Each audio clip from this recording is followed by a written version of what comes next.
ఏమీ లేని వాళ్ళు మన ఇంటి ముందుకి భిక్షాటనకు వస్తే మనం కాదు లేదు అనుకోకుండా మనకు ఉన్నంతట్లో అండి ఏది ఉంటే అది ఆఖరికి పచ్చడి మెతుకులు ఉన్నా సరే అందులో నుంచి కొంచెం తీసుకొచ్చి అతనికి ఇస్తాము. ఎవరో ముక్కు ముఖం తెలియని వాడికి మనం అయ్యో పాపం అని చెప్పి ఇస్తామే, నిజమా కదా చెప్పండి, ఇస్తాము. అలాంటిది మనకి తెలిసిన వాళ్ళు, మన చుట్టుపక్కల ఉన్న వాళ్ళు, అలాంటి వాళ్ళు ఏదైనా ఇబ్బందుల్లో ఉంటే ఎందుకంటే పట్టించుకోరు? ఏం పట్టించుకుంటే మీ సొమ్ము ఏమైనా పోతుందా?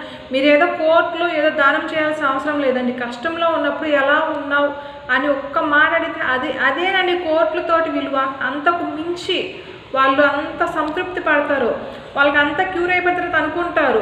అబ్బా అసలు అప్పుడు మేము ఇంత ఇబ్బందుల్లో ఉన్నప్పుడు ఎవరు పట్టించుకోకపోయినా ఫలాని వాళ్ళు పట్టించుకొని ఎలా ఉంది అని అన్నారు, ఆ మాట చాలదా మాకు అనే అంత సంతృప్తి పడిపోతారండి వాళ్ళు.